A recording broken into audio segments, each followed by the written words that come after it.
Сегодня у нас на канале выпуск новостей из Соединенных Штатов. Новости, конечно, политические, про Дональда Трампа. Он на посту президента уже больше недели и буквально каждый день выпускает новые указы и распоряжения, которые радикально меняют жизнь в Америке. Сегодня посмотрим, что Трамп успел сделать за первые дни своего президентства и как на это реагирует публика.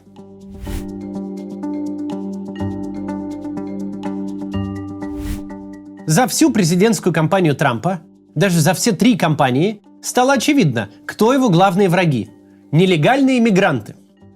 Так что Трамп прямо с первого дня принялся за них. Трамп сильно активизировал работу иммиграционной и таможенной полиции США, агентства, известного как ICE. Фактически агентство ужесточило рейды на нелегальных мигрантов. Тут важно прояснить, рейды проводились и раньше, и при Байдене, и в целом всегда, но теперь стали более частыми и результативными. Агенты ловят больше людей. Потому что теперь ICE разрешено ловить мигрантов в местах, где раньше было нельзя – в школах, больницах и церквях.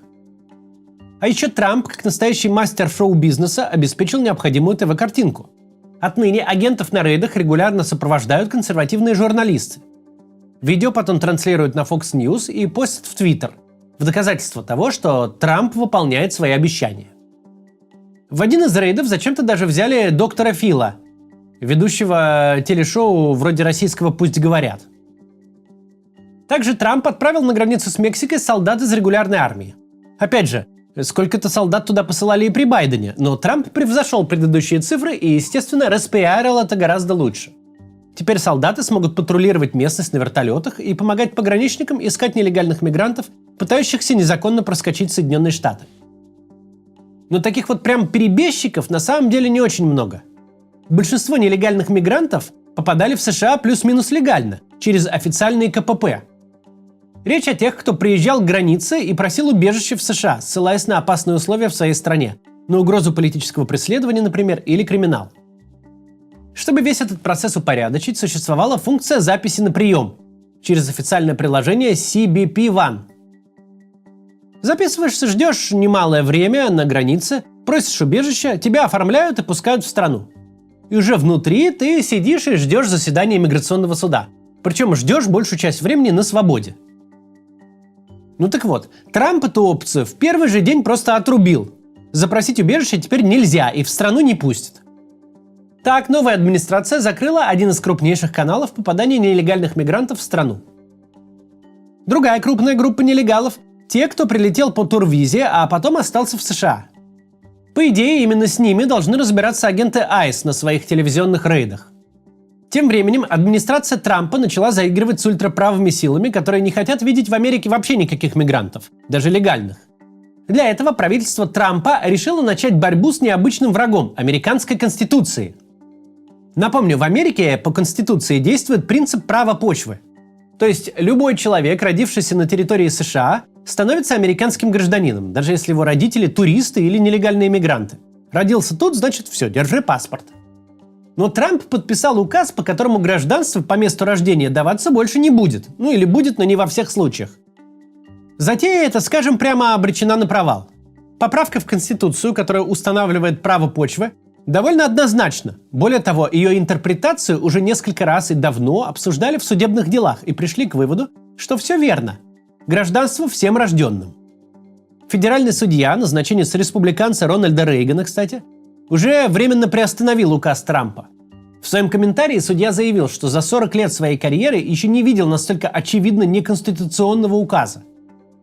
Впереди еще судебная битва, но она Трампом практически точно будет проиграна. А еще Дональд Трамп успел подцапаться из-за мигрантов с лидером другой страны, президентом Колумбии Густаво Петро. Трамп указал иммиграционным службам, что отныне депортировать иностранцев из страны надо на военных самолетах и в наручниках. И да, депортации происходили и раньше, при самых разных президентах, в том числе и в Колумбию, конечно. Но ICE отправляла людей домой на обычных самолетах, без наручников. Казалось бы, зачем городить огород и использовать ВВС? Ну, опять же, тут красивая картинка. Колумбия на каком-то этапе отказалась принимать самолеты, и тогда Трамп пригрозил ввести 25% пошлины на весь импорт из Колумбии. Это, конечно, ударило бы по самим американцам. Колумбия экспортирует в США огромное количество кофе, он бы просто подорожал. Президент Петро накатал в Твиттер огромный и немного странный спич о том, что Колумбия – сердце мира, что он уважает американцев, но не Трампа. И что в ответ Колумбия бахнет 50% пошлины на все американские товары. Драма закончилась толком не начавшись. Колумбия предоставила государственный самолет для возвращения колумбийцев домой без наручников. А Америка согласилась. Пошлины никто не вводил, оба президента заявили о победе. Трамп добился продолжения депортации, а Петро того, что его сограждан не будут упаковывать в летающий автозак. Дальше поговорим о том, как Трамп борется против гендеров, а пока небольшая реклама. Посольство Казахстана в России с 1 января приостановило выдачу ИИН – индивидуального идентификационного номера иностранным гражданам. А без ИИН россияне не могут открыть счет в казахстанском банке. Сейчас никакие компании с этим не помогут. Такая возможность уже исчезла. Но все еще можно открыть карты в банках других стран. Команда MasterCard KZ проанализировала рынок и подобрала наиболее выгодные варианты открытия зарубежных счетов россиянам в 2025 году. Вы сможете получить заветную карту иностранного банка, с помощью которой будете оплачивать сервисы, арендовать отели и авто за границей, принимать и получать деньги практически из любой точки мира. Сможете снова расплачиваться Google и Apple Pay и чувствовать себя в мире более свободно. Для открытия карты сейчас достаточно действующего загранпаспорта, а пополнять ее вы сможете прямо со счета российского банка. Комиссия за пополнение небольшая, около нуля, что очень удобно, если вам нужно перевести за рубеж большую сумму. Счет будет в евро или в долларах. Вы также сможете открыть дополнительный счет в другой валюте. Удаленно открыть зарубежный счет пока еще возможно. Переходите по ссылке в описании, чтобы подобрать максимально выгодный для себя вариант, узнать условия открытия и получить скидку до 15 тысяч рублей на услуги команды. Ну или просто назовите промокод CATS менеджеру при заказе, и тогда скидка тоже будет.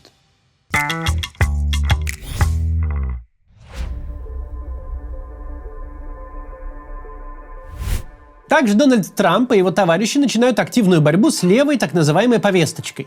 То есть правами трансгендерных людей, программами инклюзивности и расовой справедливости и так далее.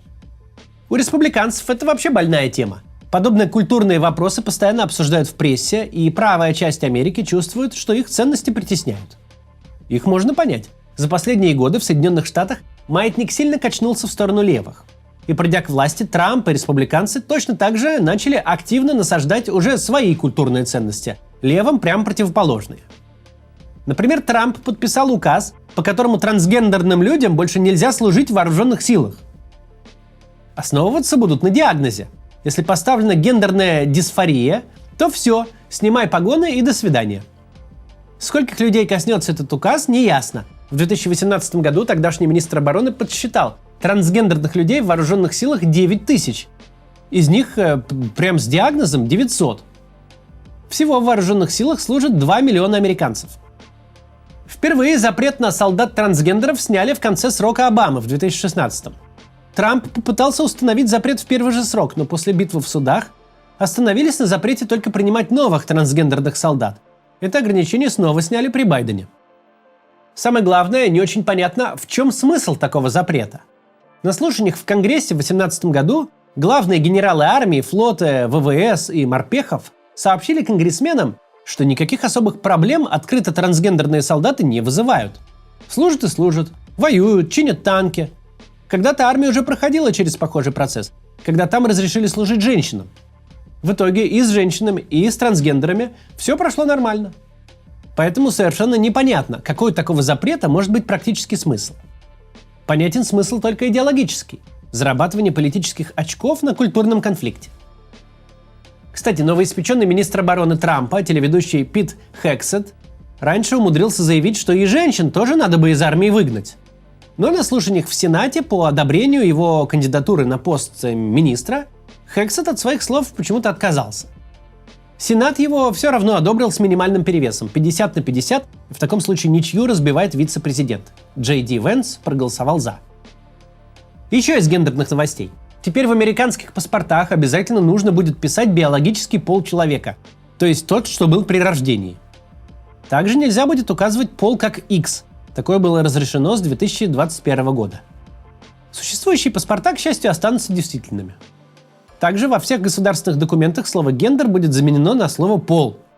Ну и продолжится сворачивание всех существующих программ по разнообразию, равенству и инклюзии, или DEI. С этим процессом даже демократы уже особо не борются. Поняли, что эта битва пока что проиграна.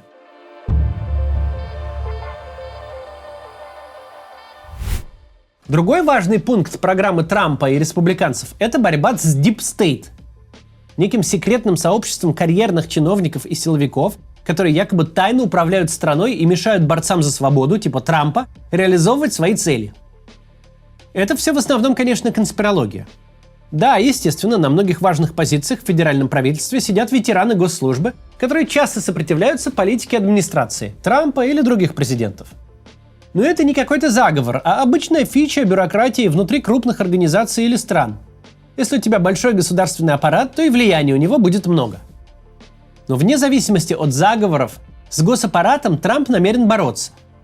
Республиканцы-то в любом случае хотели сократить объем правительства Америки. Вот и Трамп планирует провести в государственных министерствах и агентствах сокращения, и делать это он хочет довольно радикально. Чтобы прогнать чиновников, Трамп решил заставить их работать. Точнее, запретить им работать из дома. Во время пандемии ковида сотрудникам госагентств разрешили работать на удаленке, как и практически всем в частных компаниях. Пандемия фактически давно закончилась, а право работать из дома осталось. Вы сами понимаете, людям такое нравится. Возможно, и вы сейчас из дома смотрите это видео. А вот Трампу такое очень не нравится и республиканцам. И теперь в федеральном правительстве обратно вводится пятидневка в офисе. Но и это еще не все. Вторая часть плана – предложить сотрудникам самим себя добровольно сократить. Управление персоналом федерального правительства разослало всем, прям вообще всем федеральным чиновникам, предложение об условиях сокращения. Если кто-то не хочет возвращаться к офисной пятидневке, то до 6 февраля надо будет написать заявление об увольнении. Но зато уволившимся будут выплачивать зарплату до 30 сентября этого года. Фактически выходное пособие. Письмо называется «Развилка на пути». Точно так же, как называлось аналогичное письмо о сокращениях, которое Илон Маск разослал сотрудникам Твиттера после покупки. Вполне вероятно, что Маск как раз и ответственен за эту инициативу, тем более, что он обсуждал похожие шаги на предвыборных митингах. Сколько людей собираются принять предложение администрации, не очень ясно. Но источники в правительстве говорят, что во всех министерствах люди от такого развития событий немного в шоке. А еще Трамп собирается переквалифицировать тысячи должностей в федеральном правительстве в политические назначенцы. Когда человек в таком статусе, его легче уволить из правительства. Соответственно, если какие-то карьерные чиновники-профессионалы будут сопротивляться инициативам Трампа, пусть по трижды легальным или обоснованным причинам, Трамп сможет их просто уволить и поставить туда лояльных себе людей.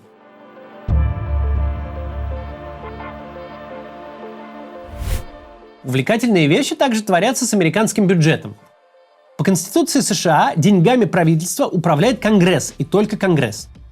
Парламентарии принимают бюджет и расписывают в законах, сколько, куда дается денег и на какие цели. Дальше этими деньгами распоряжаются уже министерства, то есть исполнительная власть. У них есть там управленческая власть какая-то, но следовать указаниям Конгресса они все равно должны. До 1974 года у президента была возможность указать, чтобы деньги не тратились на какие-то программы, которые ему не нравятся. Но из-за разногласий с президентом Никсоном Конгресс эту лавочку прикрыл. Сказали платить, значит плати. При этом все эти законы и прецеденты Трампа, надо понимать, волнуют не очень сильно. Его администрация выпустила указание, по которому все федеральные гранты, выплаты и займы по всем программам заморозили. Исключения прописали только для пенсии и для Medicare, программы здравоохранения для пожилых. Но в остальном просто остановили весь поток правительственных денег куда-либо. Беспрецедентное событие. Тут нужно понимать, что имеются в виду не только какие-то гранты для НКО или журналистов. Хотя их тоже затронуло. Вы могли видеть результат заморозки в Твиттере, где некоторые русскоязычные либеральные медиа сообщили, что им отрезали финансирование. Но это вопрос отдельный. А основной вот в чем. Правительство Америки, как и любой другой страны, функционирует на распределении денег. Примерно в этом и заключается смысл его работы. А указание администрации Трампа просто взяло и остановило этот процесс, парализовав работу всего госаппарата. Целью всего этого пресс-секретарь Трампа назвала, вы не поверите, борьбу с трансгендерностью и воукизмом. Мол, правительство выдает деньги на инклюзивность, мы такое не любим, поэтому вырубим вообще все. И в итоге остановилось распределение денег больницам, детским садам, ну и журналистам, да. Ситуация к выходу этого видео в основном уже успела разрешиться. Во-первых, генпрокуроры пары десятков штатов подали совместный иск на правительство Трампа из-за остановки финансирования. Затем Федеральный суд в Вашингтоне временно остановил действие указа, вполне справедливо полагая, что он незаконный. А вчера сама администрация Трампа, посмотрев на хаос, который устроила, распоряжение о заморозке отменила. Тут стоит отметить, что отменено именно распоряжение об остановке внутреннего финансирования. Условные госпитали и детские сады, которые я упомянул. А вот помощь зарубежным странам и организациям была отменена еще в первый день президентства указом самого Трампа, и указ этот остается в силе. Так что гранты российским журналистам пока что действительно заморожены. Остановлены также и огромные программы помощи, например, африканским странам. На наш канал, если что, это никак не влияет. У нас никогда американских грантов не было. Не исключено, что уже скоро Трамп снова попробует отменить финансирование внутриамериканских программ, которые его не устраивают. Но действовать ему, вероятно, придется уже через Конгресс, а не просто росчерком пера. Такие дела происходят в Америке после второго пришествия Трампа. Все только начинается. Впереди долгие судебные битвы насчет, наверное, большинства указов, новые указы. А еще в какой-то момент республиканцы начнут использовать свое большинство в Конгрессе и будут принимать правую программу уже через законы. Такое судам отменить куда сложнее. Мы за всем этим будем следить и вам рассказывать. Скоро, возможно, выпустим еще одно видео о первых днях президентства Трампа. До завтра!